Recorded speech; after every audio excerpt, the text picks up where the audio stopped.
You know how some people say tattoos are permanent decisions you shouldn't make lightly?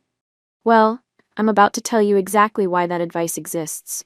I'm Vanessa, I'm 29, and honestly, I thought I was just trying to save my marriage. Turns out, some decisions have a way of blowing up your entire life in ways you never saw coming. My husband Ryan and I had been together for 5 years total, married for 3 of those, and I genuinely believed we were solid. We had our little apartment, our routines, our Friday night takeout tradition. But there was this one thing that kept coming between us. And looking back, maybe I should have paid more attention to why he was so against it. It started right after our engagement party. I was still high on all that wedding planning energy, thinking about ways we could make our bond even more special. That's when I suggested we get matching tattoos. Something small, meaningful, just for us. Ryan's reaction was immediate and harsh. "That's the stupidest thing ever," he said, not even looking up from his phone. Just like that. "No, let me think about it," or "Why is this important to you?" Just complete dismissal. I told him I wasn't asking for anything crazy, maybe just our initials, intertwined, or our anniversary date. But he shut me down again. "I have nothing against tattoos, I just don't want one," he said, like that settled everything. But here's the thing. It didn't settle anything for me. I kept thinking about it, kept imagining how sweet it would be to have this permanent symbol of our love. So I'd bring it up every few months, hoping maybe he'd warm up to the idea. Each time, his response got more annoyed, more final. "We've talked about this, Vanessa, my answer hasn't changed." The way he'd say my name when he was irritated always made me feel like I was being scolded. What really got to me was how he could be so inflexible about something that clearly mattered to me. I mean, marriage is about compromise, right? About doing things for each other, even if they're not your first choice. But Ryan seemed incapable of even considering it. Every time I brought up the tattoo idea, he'd get this look on his face, like I was asking him to jump off a cliff. It started making me feel like my feelings didn't matter to him at all.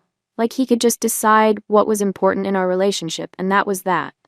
The worst part was how he'd dismiss it, not just say no, but act like the entire concept was beneath him. "I don't need a tattoo to prove I love you," he'd say, which completely missed the point. It wasn't about proving anything. It was about sharing an experience, creating something beautiful together. But Ryan couldn't see past his own resistance to understand what I was actually asking for. After a while, I stopped bringing it up directly, but the resentment was definitely building. Here I was, willing to compromise on everything from what neighborhood we lived in to how we spent holidays with his family. But he couldn't even consider one small tattoo for me. When I got transferred to a different department at work, I was honestly ready for a change. The new team seemed more relaxed, more creative. That's where I met Jesse. Jesse Wade was this guy in his early 30s with the most incredible tattoo work I'd ever seen. His whole left arm was this intricate forest scene with animals and symbols that told his life story. During our first team lunch, I found myself asking about his ink, and his face just lit up. He spent 20 minutes explaining each element, what it meant, how he'd chosen the artist. He talked about tattoos the way other people talk about fine art or music, with genuine passion and respect for the craft. Over the next few weeks, Jesse and I ended up eating lunch together pretty regularly. He'd ask about my day, remember details from our previous conversations, and when I mentioned my husband's attitude toward tattoos, Jesse just shook his head sympathetically. "Some people don't understand that body art is about self-expression," he said. "It's not about being rebellious or whatever, it's about marking important moments in your life." Finally, someone who got it. One day, I told Jesse about my matching tattoo idea and Ryan's continued refusal.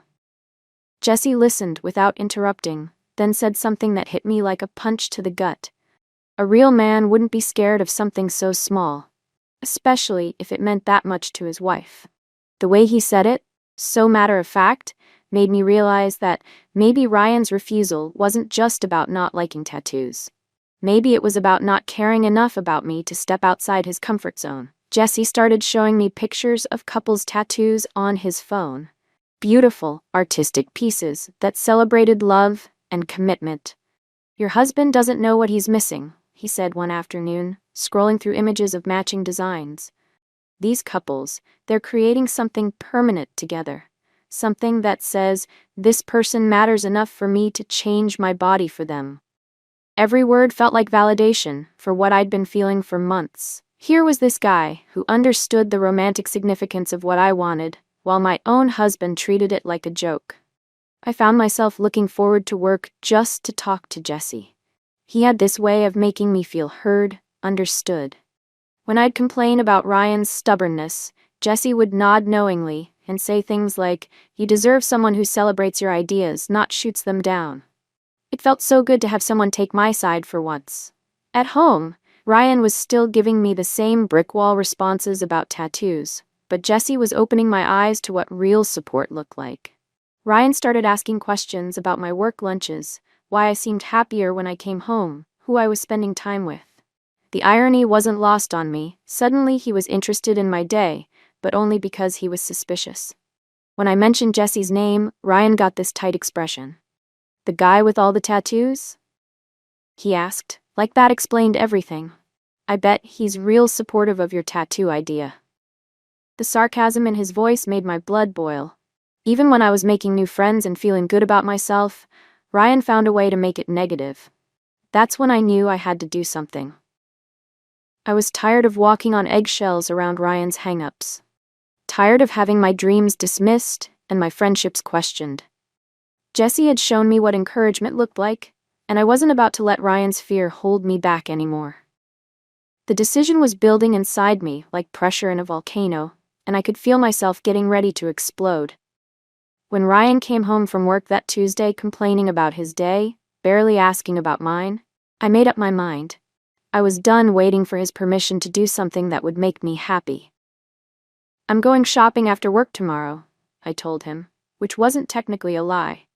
I was shopping for the perfect tattoo design and the courage to finally get one. The next evening, I met Jesse at Iron Canvas, the tattoo shop he'd been raving about. Walking in there felt like entering a different world. Walls covered in artwork, the buzz of machines, people getting beautiful designs permanently etched into their skin. Jesse introduced me to Rico, his tattoo artist, this soft-spoken guy with gentle hands and an incredible portfolio. When I explained what I wanted, something meaningful about strength and independence, Rico's eyes lit up. "I have the perfect thing," he said, pulling out a book of Chinese calligraphy. He showed me two symbols that meant exactly what I was looking for. They were elegant, powerful, everything I wanted to feel about myself. But then Jesse made a suggestion that caught me off guard. "You should add something personal," he said, "something to commemorate this moment of growth." Before I could overthink it, I heard myself saying, "What about initials? JW?" Looking back, I can't fully explain why I suggested it. Maybe it was gratitude for Jesse's support. Maybe it was spite toward Ryan's lack of it. Or maybe it was the way Jesse's face lit up when I said his initials, like he was genuinely touched that I wanted to honor our friendship. "Are you sure?" he asked, but his smile told me he hoped I was. Rico added the small letters beneath the Chinese symbols, and suddenly, my tattoo wasn't just about strength and independence. It was about having someone in my life who actually supported those qualities in me. Jesse held my hand through the entire process, telling me jokes and reminding me to breathe through the pain. He kept saying how proud he was of me, how beautiful the tattoo looked, how this was going to change my life for the better. When it was finished, I stared at my reflection in the shop's mirror. The woman looking back at me had taken control of her own story. She'd stopped waiting for someone else's approval and started living for herself. The drive home felt like floating. I had this secret burning under my sleeve, this proof that I was capable of making my own decisions. When I walked through our front door, Ryan was on the couch watching TV, same as always. "How was shopping?" he asked without looking up. Instead of answering, I rolled up my sleeve and held out my arm. The silence that followed was deafening. Ryan stared at my tattoo for what felt like hours. His expression shifted from confusion to recognition to something I'd never seen before, genuine shock. "What the hell is that?" he finally managed. I explained the Chinese symbols, their meaning, how beautiful I thought they were. But his eyes kept drifting to the small letters underneath. What are those initials, Vanessa? My heart was pounding, but I wasn't about to apologize. They're Jesse's initials, I said, meeting his stare. He supported me through this. He was there when you refused to be. Ryan's mouth actually dropped open. I could see him trying to process what I just told him, like his brain couldn't compute that his wife had permanently marked her body with another man's initials. You tattooed another man's name on your body? His voice was barely above a whisper, but somehow that made it more frightening than if he'd screamed. I tried to explain about friendship, about support, about how Jesse had encouraged me when Ryan had torn me down.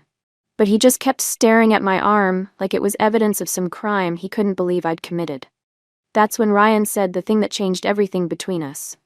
Having another man's initials tattooed on your body is disrespectful to me, and you need to get them removed. Just like that. An order, not a request. After months of refusing to even discuss getting a tattoo together, now he wanted to control what I did with my body? The hypocrisy was staggering. You told me I could get a tattoo, I shot back. You just said you wouldn't get one with me. Well, I found someone who would share the experience. Ryan's jaw tightened, but I wasn't finished. You refused to be part of something that mattered to me, so I found someone who wasn't scared of commitment. The words felt good, coming out, like I was finally standing up for myself after months of being dismissed. This isn't about commitment, Ryan said, his voice getting louder. This is about you getting another man's name permanently marked on your body. How do you not see how messed up that is? But all I could hear was more control, more telling me what I should and shouldn't feel. He'd had his chance to be part of this journey, and he'd chosen to reject it. Now he wanted to dictate the aftermath? The next few days were hell. Ryan would catch me looking at my tattoo in the mirror and shake his head in disgust. Every conversation somehow circled back to Jesse, to the initials, to how I'd betrayed our marriage. He started asking pointed questions about my work lunches, about how long I'd been planning this behind his back. The paranoia was exhausting. Finally, Ryan asked the question I'd been dreading. Are you sleeping with him? The accusation hung in the air between us like poison gas. I stared at him.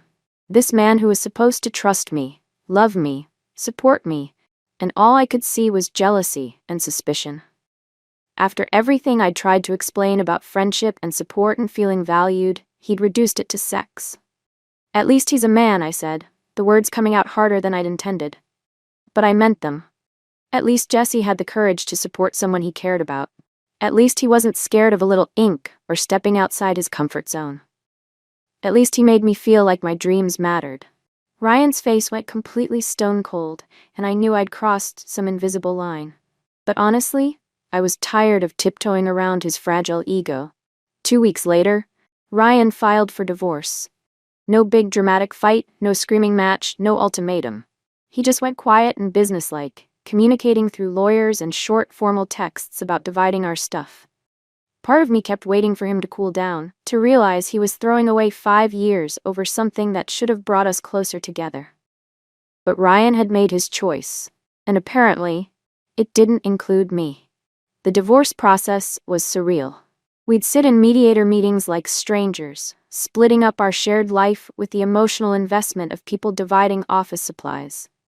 Ryan never looked directly at me, never acknowledged the history we'd built together. It was like I'd become a problem to be solved, rather than the woman he'd promised to love forever. The day our divorce was finalized, I was sitting in my new studio apartment, the only place I could afford on my single income, when my phone rang. Ryan's name on the caller ID made my heart skip, thinking maybe he'd finally come to his senses. Hello? I answered, trying to keep the hope out of my voice.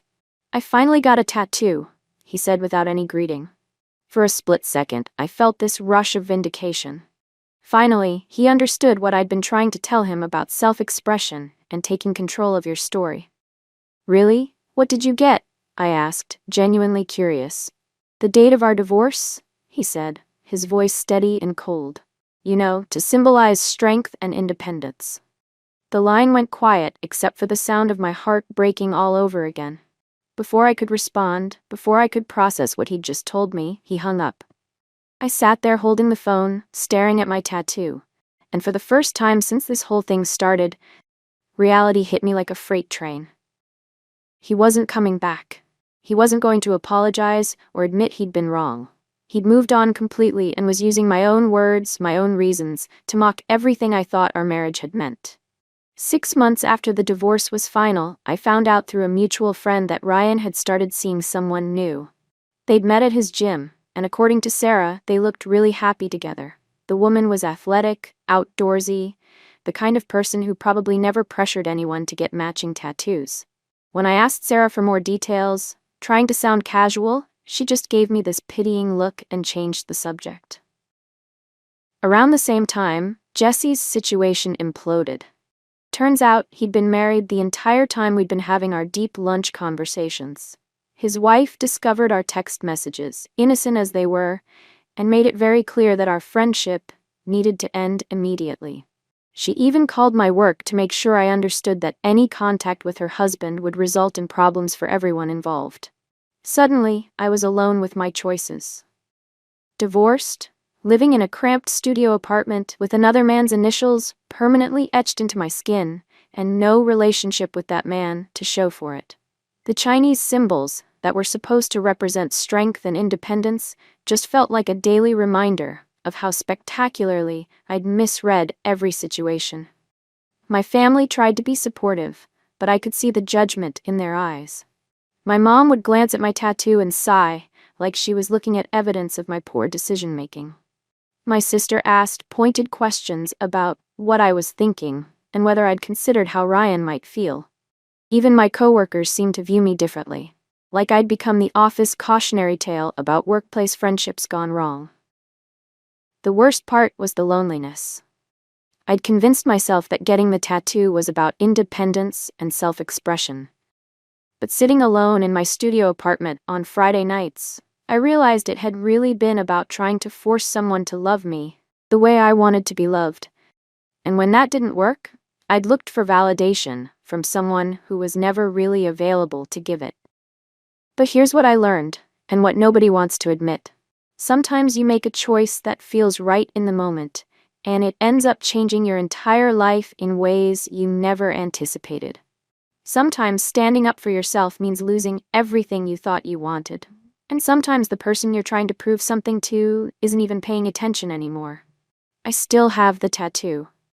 The Chinese symbols have faded slightly, but Jesse's initials are as dark as ever.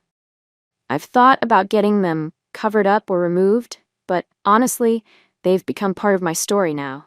A permanent reminder that some decisions can't be undone, no matter how much you might want to take them back. Ryan got his fresh start, his new relationship, his life without the woman who couldn't respect his boundaries. Jesse went back to his marriage, probably with new rules about workplace friendships. And me? I got exactly what I said I wanted: strength and independence.